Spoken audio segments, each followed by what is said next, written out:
Writing an article at B2 level. Well, before we look at article writing, let me just introduce you to a great resource for teachers, the Cambridge English B2 First Handbook for Teachers for Exams. In the handbook, you'll not only find a description of the tasks at B2 First, of which article writing may be one, but also some ideas, some samples, and some good teaching techniques. What I find particularly useful is the overview of the criteria used to assess writing at the level. And broadly speaking, there are four criteria: content, communicative achievement, organization, and language. I think it's good to bear these in mind when you're giving tips and strategies to your students. So, what are they? Well, content is really if the reader is, on the whole, informed, if we answer the question.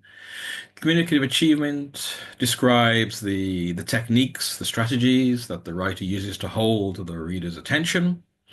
Organization speaks for itself. Are there blocks of meaning? Paragraphs? Are they well developed? Coherently linked?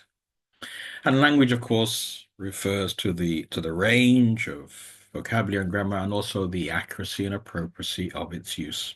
So let's have those in the back of our mind as we go through the tips for article writing. Now, to talk about article writing in a bit more detail, what I've done is I've written an article, I should say, on the dangers of cyberbullying. And really, the first tip is that one. Whatever we want to teach in terms of writing, we must write it ourselves. Because by writing it ourselves, we'll understand the path that the students have to follow in much more detail. We'll understand the challenges. We'll solve our own problems. And in solving our own problems, we'll be able to pass practical tips and great advice to the students in the classroom, and maybe their writing will become that much better. So write it yourself. So this is what I've done. I've written an article myself on the dangers of cyberbullying, and I'll start reading it through with you and then give you a couple of minutes to read it silently, and then I'll comment on it. So here we go. The dangers of cyberbullying. Cyberbullying is a serious problem in today's online world. It can happen anytime and anywhere, making it hard for victims to escape. And I'll leave you now a couple of minutes just to read it through quietly.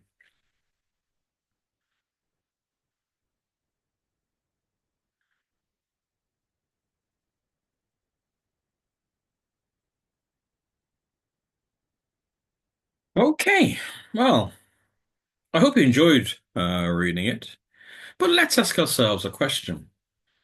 Is it really a good article? I mean, it's pretty accurate, isn't it? I mean, I don't really think there are any spellings or grammatical mistakes, but well, there are things missing, aren't there? It's not quite up to standard. So what can we do to make my article a little bit better? Well, first and foremost, let's look at the title. Okay, the title doesn't really need to be objective and descriptive as it was, but it needs to be intriguing. It needs to create a sense of mystery. And what we can see here, cyberbullying, the hidden danger lurking online, is a great technique for writing titles.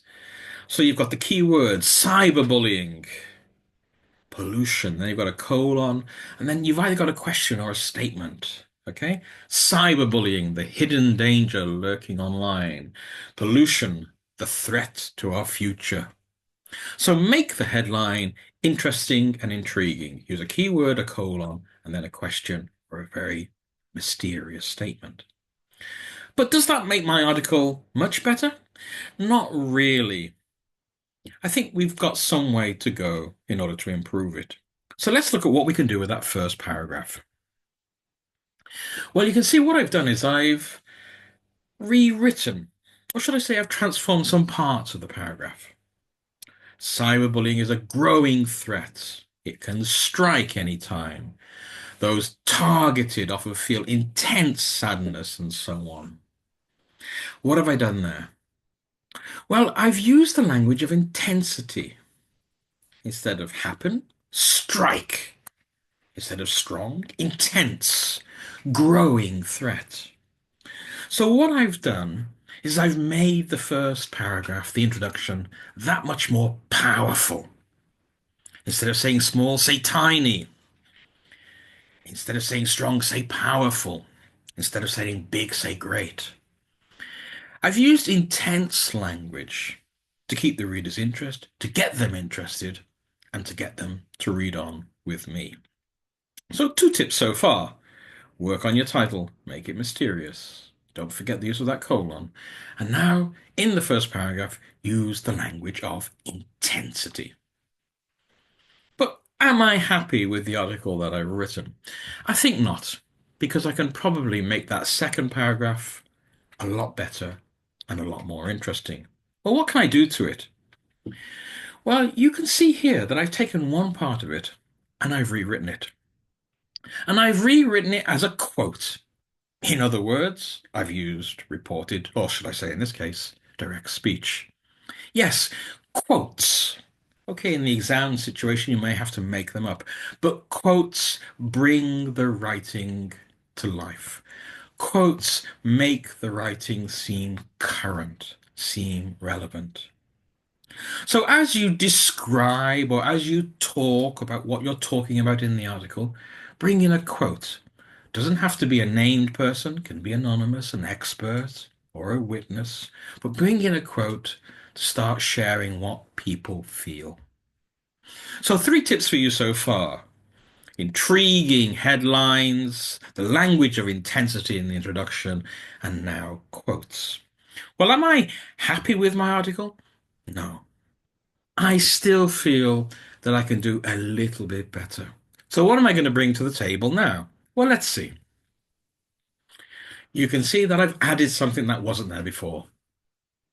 Considering Emma's story, in this case, consider Emma's story anonymous and messages made her feel isolated. Well, what makes an article really, really interesting is the personalization, the personal story, the experience, the anecdote. That makes it relevant to the readers. That makes it that much more, perhaps, enjoyable. So, in a nutshell, the combination of heading, the language of intensity, quotes, and stories, they've probably improved my article in many ways. So, when it comes to writing an article, these are some tips that I'd like you to pass on to your students. First and foremost, let's go for an engaging title. And you can think of a keyword with a colon and then a small question or a sentence. Remind the students to use intense language in the beginning, extreme language, the language of greatness, the language of tininess, the language of most rather than the language of more. Bring your description alive by quoting people. Okay, you may have to make them up in the exam situation.